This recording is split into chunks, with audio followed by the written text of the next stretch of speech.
गंभीर आणि या सभागृहामध्ये आपले आभारच व्यक्त करायला पाहिजेत की अतिशय संवेदनशील आणि शिक्षणाशी निगडित असलेला हा विषय आणि तो त्याच्या बाबतीमध्ये चर्चा घडून यावी यासाठी आम्ही सगळे प्रयत्न करतोय. सभापती महोदय, जर क्यू आर कोड जर त्याचा नंबर सहित जर सदस्यांना जर मिळत असेल तर तो डिपार्टमेंट मधून किती लोकांकडे गेला असेल याची कल्पनाच आपण करू शकतो. आणि म्हणून आमचा वैयक्तिक हेवे दावे नाहीत, परंतु ही सिस्टम ज्या पद्धतीने पोखरले आणि तरी सुद्धा आम्ही त्याला जर पाठीशी घालणार आहोत त्याची चर्चा होऊ द्या. आपण सिस्टम तयार केली, परवा उच्च शिक्षण मंत्री त्यांनी निर्णय दिला आणि त्या माणसावर गुन्हा दाखल झाला. आपण त्यावेळेला होता तिथे. आणि म्हणून या गुन्ह्याच्या बाबतीमध्ये हा गुन्हाच आहे ना, हा गुन्हाच आहे. आणि सगळ्या गोष्टी महाराष्ट्रातनं का व्हायला लागल्यात? जो महाराष्ट्र दिशानिर्देशक म्हणून आपल्या अख्ख्या याच्यामध्ये देशामध्ये पाहिलं जायचं, आज महाराष्ट्राकडे अशा दृष्टीने पाहिलं जाते की इकडे सगळ्या ह्या असले कांड असल्या अशा प्रकारचे पेपर फुटीचे जे काय प्रकार होतात ते दुर्दैवाने शाहू फुले आंबेडकरांच्या महाराष्ट्रात होत आहे. याची लाज वाटते आम्हाला. आम्ही आतापर्यंत बिहारचा आणि युपीच्या गोष्टी करत होतो. आज आम्हाला लाज वाटते की छत्रपती शिवाजी महाराजांच्या महाराष्ट्रामध्ये, शाहू फुले आंबेडकरांच्या महाराष्ट्रामध्ये हे सगळं घडतंय. ज्यांनी शिक्षणासाठी इतके वनवास भोगले आणि शिक्षणासाठी हे करत असताना महाराष्ट्राने आपला एक लौकिक देशभरामध्ये प्रस्थापित केला. आज त्याच महाराष्ट्रामध्ये पेपर फुटतात आहेत, टीईटीचे फुटतात आहेत, नीटचे फुटतात आहेत आणि त्याचे बिलंदर सगळे जे मेन लोक आहेत ते ह्या महाराष्ट्रात आहेत, पुण्यात आहेत. आता पुणे तिथे काय गुन्हे असं जर आम्ही म्हणालो तर कुणाला तरी मिरच्या लागण्याची शक्यता आहे, पण आमचा काही नाईलाज आहे. सगळे तिथूनच होते. आणि म्हणून याची चर्चा होणं गरजेचं आहे. कोण कोण याच्याशी निगडित आहे, कशाला सिस्टम आपण बनवले सांगा बघू. मग तिथे स्ट्रॉंग रूम असेल, तिथे कॅमेरे असतील, तिथे मोबाईल घेऊन जायला परवानगी नाही, एवढं सगळं करून हे जर क्यू आर कोड जर बाहेर येत असतील, त्याचे जर नंबर बाहेर येत असतील तर हे अतिशय गंभीर आहे.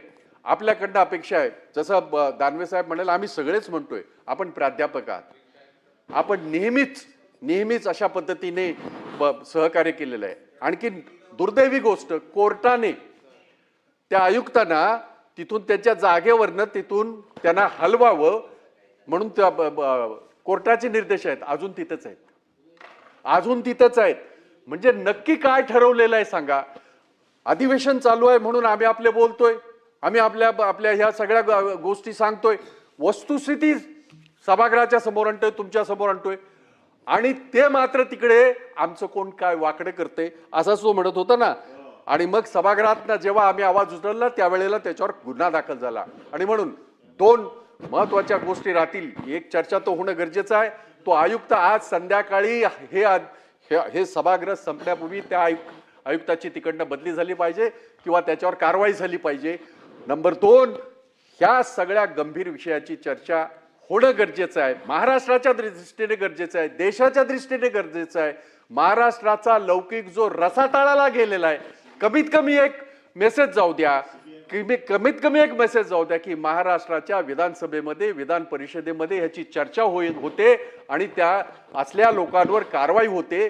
जशी नीटची चौकशी झाली सीबीआयच्या माध्यमातून, इथल्या ह्याच्यावर SIT वर वगैरे मी त्याच्या बाबतीत भाषण नाही करणार, परंतु त्यांनी चांगलं काम केलं नीटच्या ह्याच्यामध्ये आणि सगळ्या राज्यामध्ये आहे. त्यामुळे तो सीबीआयशीच निगडित विषय आहे.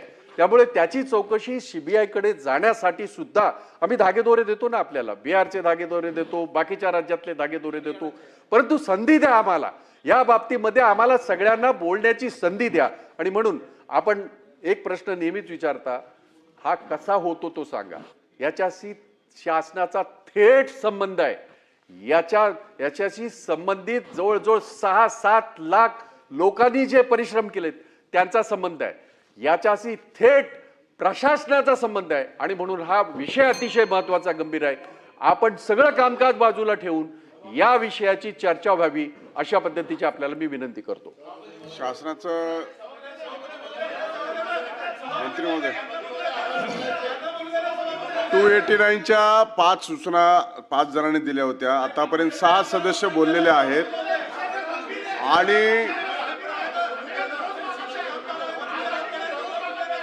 आणि मंत्री महोदय सभागृहात आहेत.